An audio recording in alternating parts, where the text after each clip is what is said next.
E não é que as lésbicas sobreviveram, gente. Oi, meus amores, tudo bem? Eu sou a Mari Dias e sejam muito bem-vindos a mais um vídeo aqui do canal. E no Opinião Sáfica de hoje eu vou contar pra vocês o que eu achei sobre a trilogia Rua do Medo, que estreou tem pouco tempo na Netflix e que fez um grande sucesso e virou um grande assunto nas redes sociais. Aqui a gente vai analisar os filmes e a trilogia em si, mas também vamos dar um destaque especial pro casal principal, que é um casal sáfico, por isso que a gente tá falando do filme aqui. E eu vou dizer pra vocês se eu gostei, o que eu achei. Então, antes de mais nada, já se inscreve aqui nesse canal e bora começar!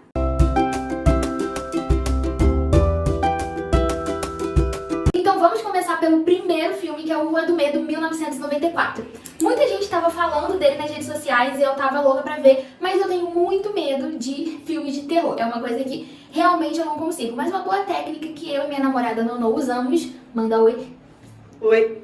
É que a gente terminava de ver e depois a gente viu uma coisa super fofinha. Inclusive foi assim que a gente teve a oportunidade de ver Luca nessa mesma semana. Nesse primeiro filme a gente começa conhecendo o ambiente dessa história, que se passa em duas cidades vizinhas, a Shadyside e a Sunnyvale. Em Sunnyvale tudo que é bom acontece, as pessoas são prósperas, são felizes, suas vidas pessoais e profissionais são boas, enquanto em Shadyside tudo de ruim acontece. Além das pessoas levarem vidas bem assim, na merda, toda hora aparece algum assassino. Eles têm um histórico enorme de assassinos que aparecem na cidade e pessoas, muitas vezes, que aparentavam ser perfeitamente normais e nunca tinham demonstrado nenhum traço de psicopatia, acabam do nada se tornando assassinos em série e matam muita gente.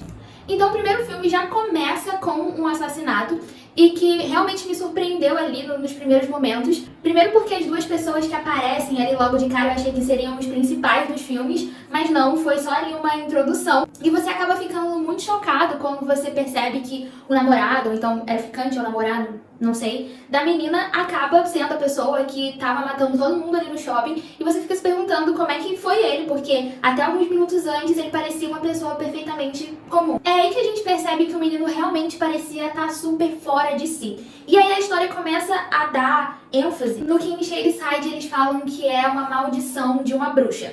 A gente descobre que há muito tempo atrás supostamente existiu uma bruxa e que ela foi enforcada por bruxaria. E quando ela foi enforcada, ela lançou uma espécie de maldição sobre Shadyside e que ela possuiria as pessoas de tempos em tempos e faria com que eles matassem um monte de gente. Pelo menos isso é o que a gente acha, o que as pessoas acreditam e é o que reza a lenda logo nesse primeiro filme. Mas como é uma lenda, muita gente não acredita nisso. Os jovens ficam brincando sobre isso, a gente vê algumas pichações na escola falando sobre isso, mas é aquele clima de que as pessoas não realmente acreditam. E até então eu achava que o filme ia ser basicamente até isso, que era uma bruxa, ela tá possuindo as pessoas, não iam acreditar, deveriam acreditar, então eu achava que já seria uma coisa bem previsível e por isso que eu me surpreendi bastante com o final. E é aí que então, finalmente, a gente conhece a nossa protagonista, Mozona, porque todo filme de terror, de suspense, geralmente o protagonista é o famoso mozão ou mozona, é a pessoa que, né, tá sempre ali à frente de tudo e que quando começar, né, o pau a comer, vai conseguir ter ideias mirabolantes e lutar. Eu adoro essa pessoa. E a nossa mozona é a Dina. Linda, maravilhosa. E logo assim de cara a gente percebe que ela mora, aparentemente ali sozinha, com o irmão dela mais novo, o Josh, que também é um amorzinho. E eu passei todos os filmes com medo de que ele morresse. E aí a gente descobre que Dina não só é a protagonista mozona, como ela também é lésbica. E como toda boa lésbica, ela tem uma ex, a Sam, que ela ainda não superou. Logo que eu vi que essa seria a dinâmica principal, né, a questão da Dina e como ela ainda não tinha superado a Sam e que elas tiveram um romance antes, mas a Sam acabou se mudando pra Sunnyvale e elas tiveram um certo embate, um desentendimento em relação a isso. Eu pensei, pronto, alguma das duas irá morrer, com certeza, porque é isso que acontece. E ainda era um filme de terror, já era um prato cheio. Se a galera consegue matar os LGBTs em filmes de comédia, quem dirá num filme de terror? Então esse foi o meu primeiro pensamento quando eu vi elas duas lá. Pronto, vai dar ruim, com certeza. Mas aparentemente eu estava enganada dessa vez, mas a gente vai chegar lá. Então, resumão aí do que acontece no filme a partir de então. A cidade de Shadyside segue abalada por tudo o que aconteceu e a gente percebe que as pessoas de lá estão um tanto quanto depressivas até e que é muito difícil viver ali daquele lado. E aí eles aprofundam ainda mais essa rivalidade que existe entre as duas cidades quando Sunnyvale decide receber o pessoal da escola de Shadyside para um jogo ou algum tipo de competição que ia ter entre eles. E aí eles resolvem fazer uma espécie de homenagem, assim, e prestar condolências. E a gente já começa a ver que não é uma coisa lá muito verdadeira. E a gente também é apresentada a figura do xerife Good, que aparentemente ali é a pessoa que está tentando apaziguar a situação. Mas dali mesmo começa a dar ruim, a gente começa a perceber que os próprios jovens de cada uma das cidades não se gostam, eles entram numa briga. Paralelo a isso, a gente vê também a briga entre a Sam e a Dina acontecendo e as coisas vão escalando até que em um momento específico eles fazem merda. O ônibus do pessoal de Shadyside tá na estrada voltando pra casa quando começa a ser perseguido por um carro com pessoas de Sunnyvale, inclusive a Sam tá lá dentro. E em um momento em que a Dina pareceu realmente ficar possuída de tanta raiva, ela faz uma coisa que acaba quase matando todo mundo, mas não aconteceu. A partir daí é aquele momento do filme de terror que alguém faz uma besteira e a coisa vai escalando, porque a Sam acaba tocando no que seriam os restos mortais ali, né, os ossos da Sarah Fier, que era essa bruxa. E a partir daí ela fica meio que amaldiçoada, vamos dizer assim, e vários dos assassinos que já tinham passado, né, pela história de Shadyside, começam a realmente ressuscitar, não ressuscitar, eles vêm, né, como uma espécie de zumbi maluco, assassino, demônio, e aparentemente todos eles querem matar a Sam. A partir daí, os nossos personagens, né, principais aí desse primeiro filme, a Dina, a Sam, o Josh, a Kate e o Simon, começam aí a fugir desse pessoal vindo atrás deles, mais especificamente atrás da Sam, e começam realmente a tentar pensar em um jeito de fazer aquilo parar. A partir daqui não vale muito a pena eu dar muitos detalhes. O que eu posso dizer é que acabou acontecendo muita coisa triste, eu vou falar sobre isso daqui a pouco, e a gente acaba ficando com um gancho muito bom para o segundo filme. Opinião. Sobre os personagens ali coadjuvantes, né, os secundários, o Josh, que é o irmão da Dina, a Kate e o Simon. Eu achei eles super bacanas, inclusive eu estava gostando demais, eu e Nolan, na verdade, a gente estava gostando demais da Kate, ela era maravilhosa, e do Simon também, e a morte deles doeu lá no fundo, tá? Primeiro foi horrível, e isso é uma das coisas que a gente logo percebeu sobre esse filme, que ele era bem assim, visceral. Sabe aqueles filmes de suspense que tinha sangue espirrando pra todo lado, e tripa? Era bem assim. Mas eu achei eles bem legais, bem carismáticos, eles até tiveram um certo papel importante pra história, e eu gostei muito porque eles tinham nuances. Tiveram uma hora que eles quiseram muito só deixar a Sam morrer, né, porque ia acabar aquele pesadelo pra eles, só que depois eles voltaram atrás, eles começaram a querer ajudar e eles acabam morrendo por causa disso. Então eles realmente eram bem aquele tipo de personagem que você consegue gostar, apesar de que em alguns momentos eles podiam ser moralmente contraditórios, e isso eu acho muito legal. Sobre o casal Sam e Dina no primeiro filme, eu e Nonoa, opinião provavelmente impopular, a gente estava achando elas um tanto quanto chatas nesse primeiro filme, muito pela cena. Eu tava assim, a gente achou ela um tanto quanto sem sal em alguns momentos e tinha uma carinha de devagar, sabe? Enquanto as outras pessoas estavam ali de alguma forma tentando salvar ela. Mas se eu posso passar um pano, é dizer que, coitada, né? Tinha acabado de ser amaldiçoada pela bruxa, não sabia direito o que estava acontecendo. E uma coisa que a gente conseguia perceber é que parecia que a mãe dela exercia uma dominação muito grande sobre ela. Ela não conseguia realmente se expressar, ser ela mesma e ir atrás das coisas que ela queria. Então, isso é válido, claro, porque a gente não acha um casal, sei lá, muito bom assim de primeira, não quer dizer que ele não deveria existir, né? Ainda mais quando a gente fala sobre representatividade LGBT. As gays têm que ter o direito de ser chatas também, às vezes, né?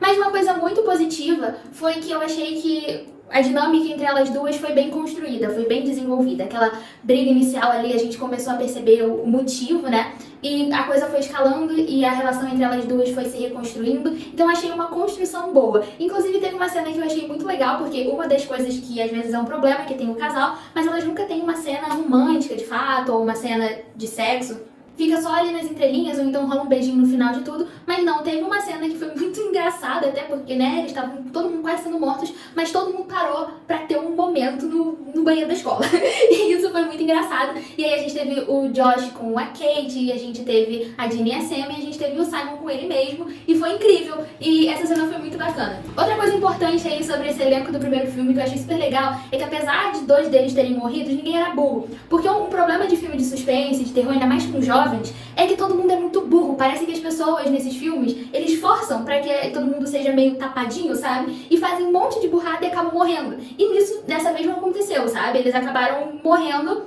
porque realmente não teve jeito, mas todo mundo era inteligente, as pessoas tiveram planos bons, e isso que eu achei legal. Em todos os filmes tem um momento do plano, em que eles tentam colocar um plano em ação, e você vê que eles põem a mão na massa, eles vão lá, fazem, eles pensam, e isso foi muito positivo. Ela faz uma observação que nesses filmes, ou ser adolescente, sempre que acontece alguma coisa questionável, aí chega alguém e fala, a gente devia ir na polícia. Aí sempre tem alguém pra chegar e falar, não, a gente não pode ir na polícia. Eles fizeram justamente o contrário, eles foram na polícia, a polícia não deu a mínima, e eles foram lá, armaram um plano e fizeram as coisas lá dele mesmo. Sim, e foi incrível. Procurei as autoridades. Inclusive, né, no final das contas, a gente... Enfim, não vou chegar lá ainda. Calma. Então, mesmo com as mortes e tudo mais, parecia que tudo tinha acabado bem, até, sei lá, os últimos minutinhos do filme. Porque eles tinham conseguido fazer com que a Sam não estivesse mais ali no alvo dos assassinos. E foi uma parada que eles tiveram que fazer, de matar ela e depois reanimar. Enfim, eles tiveram essa ideia por conta de uma pessoa que vai ser muito importante pro segundo filme e que já eu vou falar. Enfim, tudo parecia estar bem até não estar mais. Nossa queridíssima, ou talvez não tão queridíssima assim, Sam acabou sendo realmente possuída aí pelo espírito maligno e foi pra cima matar a Dina. E eu fiquei muito preocupada porque ela realmente chega a esfaquear. Eu falei, pronto, não acredito que vou matar realmente a Dina. Já fiquei nervosa, só que aí mesmo nesse primeiro filme a gente vê que não, porque a Dina e o Josh vão atrás dessa moça aí misteriosa que aparentemente sobreviveu a um ataque da bruxa há alguns anos atrás. E aí está o nosso gancho para o filme 2. Hello? It's not over. You are our last chance. How do we end this? You have to go back to 1978. The first day of camp. Nesse segundo filme, então, a gente conhece essa mulher que a gente até então tá chamando de C. Berman. E ela é a pessoa que estava no massacre que teve no acampamento em 1978. E ela teve essa espécie dessa maldição aí, vamos supor que a gente tá chamando da bruxa, mas ela conseguiu sobreviver. Aconteceu com ela basicamente a mesma coisa que aconteceu com a Sam. Ela teria tocado nos ossos da bruxa e tido aquele momento de insight ali igual a Sam. Ela teria morrido, voltado à vida e de alguma forma ela estava viva até então e não estava possuída pela bruxa. Então a Dina e o Josh vão atrás dela pra saber como, né? E se ela pode ajudar eles de alguma forma. E logo de cara a gente vê que ela tem uma vida bem esquisita. Ela tem uma vida extremamente regrada, ela tem despertador pra todas as coisas, ela tem um monte de tranca na porta. Então dá aí pra ver que ela não tá lá muito bem. E pelo que a gente percebe também logo no início, ela tem algum tipo de relacionamento com aquele xerife que eu falei lá no início. Então é a partir daí que a gente começa a saber mais sobre a história dela. Ela resolve contar pra Dina e pro Josh o que foi que aconteceu quando foi a vez dela lá em 1978. E aí, nesse momento, a gente já sabe, né, basicamente o que vai acontecer, que alguém vai ficar aparentemente possuído e vai matar um monte de gente. E quem acaba sendo o assassino da vez é o Tommy, que aparentemente, logo nos primeiros momentos, parece ser um garoto super ok, super doce. E ele é possuído e ele começa a matar todo mundo e aparentemente ele só mata pessoas de Shadyside. E esse acampamento tinha crianças e adolescentes das duas cidades, mas ele só mata o pessoal de Shadyside. E aí a gente começa a ficar, nossa, mas por quê? O que será que o pessoal de Shadyside fez? E por que a bruxa só tá atrás deles? Então ficam aí essas dúvidas. A gente também conhece aí as principais desse segundo filme, que são a Cindy e a Zig, duas irmãs que aparentemente são muito diferentes, elas brincam bastante, enquanto a Cindy tenta ser bem perfeitinha, fazer tudo certo e tem como principal objetivo sair de Shadyside. A Zig é mais rebelde, a gente vê que inclusive algumas outras adolescentes ficam meio que pegando no pé dela, ficam dizendo que ela é a bruxa ou alguma coisa assim, e a gente vê que elas duas acabam brigando muito por conta disso. Então ok, tudo começa a acontecer, começa a dar ruim, o menino começa a matar um monte de criança, e nesse meio tempo aí, a Cindy fica presa numa espécie de caverna junto com essa outra menina chamada Alice, e ela é uma coadjuvante aí desse filme, e ela aparentemente é assim, bem, né, porra louca. Ela parece ser bem raivosa, depois a gente descobre que ela teve alguns traumas e tudo mais, e ela e a Cindy pareciam que eram amigas há um tempo atrás, e ela era meio ressentida pela Cindy ter mudado tanto e ter começado a agir da forma como ela estava agindo agora.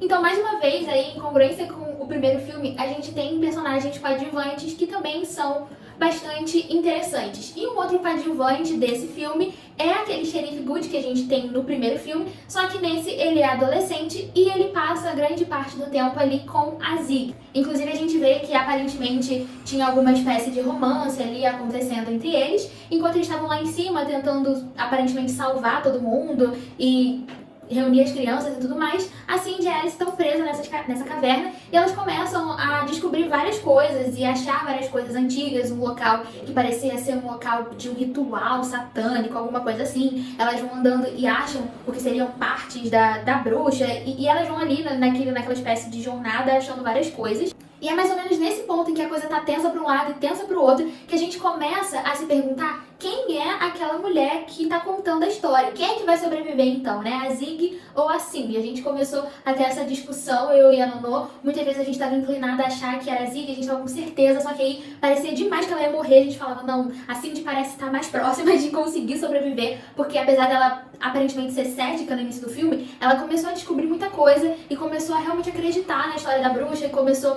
a pensar em formas de fazer aquilo parar. Eu realmente acho que se a gente fosse escolher quem foi a mozona desse filme aí, do segundo filme, seria a Cindy. Inclusive, eu tenho que dizer que ali, da metade pro final do filme, eu comecei a torcer pra que ela fosse a que tinha sobrevivido. Porque ela tava tendo um arco de redenção muito grande, ela tava lutando, ela tava sendo super bereze, e ela tava descobrindo muita coisa, tava muito disposta a mudar aquela história e realmente fazer alguma coisa, então eu tava realmente torcendo por ela. Eu tava torcendo pela Zig mesmo. Os rebeldes sempre acabam sobrevivendo. E os bonzinhos sempre acabam morrendo. Eu sou uma boazinha. Eu sou uma boazinha, eu sou uma certinha. Eu acho que eu me identifiquei bastante com a Cindy. E vai ver se a gente tivesse no filme de terror ia ser exatamente isso. Eu ia fazer tudo, entendeu? Eu ia descobrir o que a gente tem que fazer. Falar, nós tem que fazer isso, vamos lá, vou lá e mato gente. E eu morro na última cena. Porque é isso que os bonzinhos merecem. Bom, como vocês acabaram de perceber, na verdade, quem era a pessoa contando a história era a Zig, que depois a gente descobre que se chama Christine, por isso C, né? C. Burman, por isso. E assim, muita gente morre em geral, morre a Cindy, sendo que aparentemente ela e a Zig tinham morrido num momento assim extremamente trágico quando elas foram correndo para tentar juntar os ossos da bruxa com a mão delas, porque pelo que a Cindy tinha descoberto seria isso que iria parar aí a maldição. Acaba dando tudo errado, só que o Nick acha elas duas lá e ele consegue trazer a Zig de volta à vida. Ele faz lá uma massagem cardiovascular e mesmo depois da menina ter levado múltiplas facadas, ela volta. Só que nesse momento a gente vê que ele não estava tão do lado dela assim, porque quando ela acorda e começa a contar tudo o que aconteceu, e o menino tinha vivido ali muitas das coisas com ela, então ele viu o que tinha acontecido e que as coisas não pareciam estar, né, de uma forma normal. Mesmo assim, ele decide ir contra ela, e quando ela começa a contar o que aconteceu, ele começa a dizer que foi só mais uma pessoa de Shadyside que ficou maluca, porque lá tem realmente um monte de psicopata e que não teve nada de sobrenatural nisso, não era bruxa, não era nada, e que a Zig, no caso, só tinha ficado louca por conta do trauma. Esse filme acabou sendo muito bom, na minha opinião, e muitas vezes o filme do meio ali, numa trilogia, não é lá a melhor coisa do mundo, mas ele juntou muito bem as duas histórias, ele foi uma transição muito importante pra gente entender o que estava prestes a acontecer no terceiro filme. E foi com essa informação que essa mulher passou pra Jill e pro Josh que eles descobriram que eles precisavam juntar a mão com o corpo, e eles já sabiam agora onde é que estava o corpo por causa do que tinha acontecido com a Sam antes. Então a Dina vai correndo pra tentar, lá pro meio da floresta, pra tentar juntar as duas coisas, e no momento em que ela consegue, a gente vê que ela vai ser teletransportada aí pro passado, e a gente vai finalmente descobrir o que foi que aconteceu na parte 3. Oi meus amores, estou dividindo esse vídeo em duas partes, pois ele ficou enorme. Então, na parte 2 desse vídeo, a gente vai falar sobre o terceiro filme de 1666, e eu também vou fazer um apanhado geral e dar a minha opinião final sobre o filme, o casal e sobre a representatividade LGBT nesse filme. Então é isso, muito obrigada por terem assistido até aqui. Não se esqueçam de deixar o seu like, se inscrever aqui nesse canal e fiquem ligados porque sexta-feira vai sair a parte 2 aqui desse vídeo, tá bom? Um beijo e até!